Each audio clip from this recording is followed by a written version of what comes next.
Imagine trying to survive in one of the most extreme environments on Earth, where freezing winds cut like knives and the sun disappears for months on end. It sounds impossible, but for the Inuit people, it is just another day. Scientists have long been stunned by their ability to thrive in brutal conditions that would leave most people shivering in defeat. From remarkable physical adaptations to ancient survival knowledge passed down through generations, this Arctic culture has left researchers scratching their heads in wonder. The Inuit live in places where the air can freeze exposed skin in seconds, where months of darkness are normal, and where your next meal depends on successfully hunting massive sea creatures with traditional tools. Yet they have defied expectations of what humans are capable of, forcing science to rethink its assumptions about the limits of human endurance. One of the most striking aspects of their survival is their diet. Ever heard the phrase, "You are what you eat"? If that were literally true for the Inuit, they'd be made of raw meat and fat. Their traditional diet consists almost entirely of fatty whale, seal, and fish with virtually no fruits or vegetables. According to conventional nutritional wisdom, that much animal fat should cause dangerous cholesterol levels and heart disease. But studies show the Inuit often have some of the healthiest hearts on the planet. Their secret? A genetic adaptation that enables their bodies to process fats differently, a powerful evolutionary advantage honed over countless generations of Arctic living. Evolution, it seems, handed them a cheat code for surviving one of the harshest environments on Earth. But diet is only part of the story. Imagine stepping outside in freezing temperatures so cold your fingers go numb within moments. The Inuit don't merely endure such cold, they thrive in it. Scientists have found that their metabolism runs differently, generating more internal heat than most humans. Their bodies also have physical adaptations like shorter limbs and stockier builds, which help them conserve warmth more efficiently. It's as though their bodies have been custom designed for Arctic survival, making researchers wonder just how deep these adaptations go. Their cultural adaptations are equally remarkable. You've probably heard that the Inuit have dozens of words for snow.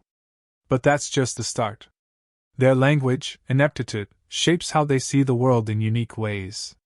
Studies suggest that ineptitude speakers process time and space differently because of their language's structure.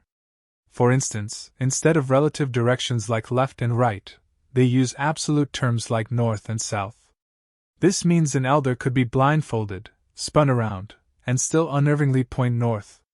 Scientists don't fully understand how this cognitive mapping works, but it demonstrates a deep intuitive connection to their environment that most outsiders can't fathom. These adaptations raise profound questions. Are the Inuit proof that humans can evolve to master virtually any environment? Or do they possess ancient knowledge and skills that modern science has yet to fully understand? While the Inuit story is astonishing, it is far from the only case of human cultures leaving researchers amazed. Consider the cargo cults of the Pacific Islands, a startling example of how human belief can evolve in response to sudden contact with technology. During World War II, isolated island communities witnessed what must have seemed like magic: huge metal aircraft dropping crates of food, clothing, and tools from the sky. American military forces built bases on these islands, bringing unimaginable goods to places without electricity or modern industry. To the islanders, these cargo drops were nothing short of miracles. The Americans who received these goods seemed like divine beings. When the war ended and the Americans departed, taking their supplies with them, the islanders were left desperate to summon the cargo once more. So they began imitating the soldiers' behaviors and elaborate rituals. They built wooden watchtowers, runways, and even replicas of airplanes out of bamboo. They marched in military formations, painted USA on their bodies, and conducted drills in hopes that the sky would open and the cargo would return. But no matter how perfectly they copied the soldiers, the supplies never came back. For the islanders, this was not a metaphor, but a lived reality of profound loss and confusion. Today, anthropologists use cargo cult as a term for blind imitation. But for those who experienced it, it was a desperate attempt to reconnect with what felt like divine intervention. Far from the Pacific, in the dense jungles of northeast India, the Noga people have stunned outsiders for other reasons. Spread across the border between India and Myanmar, The Noga are actually a collection of over 40 tribes with distinct traditions but a shared reputation for fierce independence.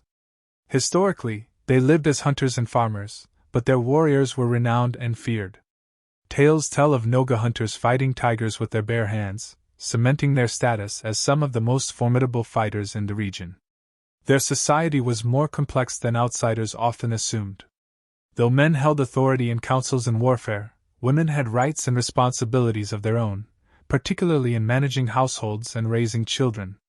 One of their most interesting customs concerns inheritance. When the eldest son marries, he receives the family home while the parents move out and build a new one for themselves. Yet, the Noga are perhaps most infamous for their tradition of head hunting. Up until nearly the end of the 20th century, taking an enemy's head was considered a rite of passage.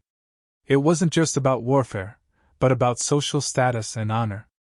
Warriors who collected more heads gained more respect and often marked their victories with intricate tattoos. This gruesome practice was so central to Noga culture that it persisted for centuries before finally being outlawed. While head hunting has ended, the stories of Noga warriors and their fearsome traditions still haunt the jungles they once defended so fiercely. Meanwhile, in the remote highlands of Papua New Guinea, the Yoli tribe has long fascinated explorers and anthropologists alike. Isolated from modern civilization for generations, the Yoli live in a rugged mountainous landscape that has kept their culture relatively untouched. When British explorers first reached them, they found a society with its own intricate systems of belief, social hierarchy, and survival strategies developed entirely independently of the modern world. Similarly, the Kuna people of Panama's islands have built a reputation for resilience and fierce cultural pride. On the surface, they might seem like a peaceful island community famous for dazzling textiles and vibrant colors, but beneath this exterior lies a deep commitment to spiritual balance. For the Kuna, keeping the spirits happy is serious business, and animal sacrifices remain an accepted and essential part of their rituals. These ceremonies aren't just old customs. They're seen as vital acts that maintain harmony in the world. What's more, the Kuna fiercely guard their autonomy. For generations, they have resisted outside influence, fighting off colonial powers and modern governments that tried to control their land and traditions. Even today, they make it clear that they are in charge of their own territory, and that outsiders meddle at their own risk. Thousands of miles away in the frozen wilderness of Russia's Chukotka region, another remarkable group has been preserving its way of life for centuries. The Chukchi people, with a population of around 16,000, have thrived in one of Earth's harshest environments for millennia. Their origins remain somewhat mysterious, but their culture has remained strikingly consistent since at least the 3rd century BC. Even during the Soviet era, when schools and hospitals were introduced to some settlements, the core of Chukchi life persisted largely unchanged. The Chukchi divide into two main groups: inland reindeer herders and coastal hunters. Inland Chukchi rely on their herds for food, clothing, and transport, while coastal Chukchi brave freezing waters to hunt seals, walruses, and whales.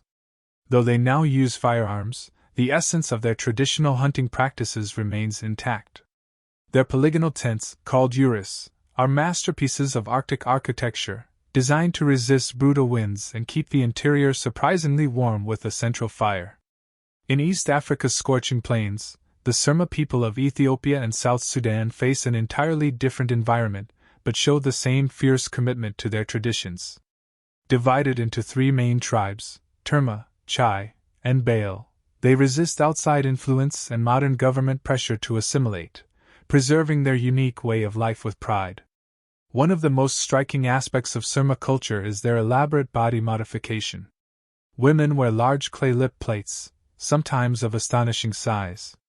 These plates, along with intricate scarification and floral adornments, are seen as symbols of beauty, status, and identity. To outsiders, it may seem extreme, but to the Surma, it is a vital cultural expression and a source of pride. Nearby, the Mercy tribe of Ethiopia shares this tradition but with their own fierce twist. The Mercy are known not only for their giant lip plates but also for their reputation as warriors. In this remote region, conflict over resources is common, and the Mercy are heavily armed, often carrying AK-47s in place of traditional spears. For them, survival means strength, and conflict is woven into their cultural fabric as a test of resilience and power. Finally, isolation reaches its most extreme form on North Sentinel Island in the Andaman Archipelago. The Sentinelese are among the world's most uncontacted people, renowned for their complete rejection of outsiders. Unlike other indigenous groups that cautiously engage with visitors, the Sentinelese defend their island with lethal force, ensuring they remain undisturbed. For thousands of years, they have survived through hunting, fishing, and gathering, developing an intimate knowledge of their island resources and making it clear they want no outside interference. Together, these cultures remind us of the vast diversity of human adaptation and ingenuity. Whether surviving Arctic winds, tropical jungles, island isolation, or desert plains, humanity has evolved and adapted in astonishing ways, challenging our assumptions about what is possible and revealing the rich tapestry of traditions that continue to shape our world.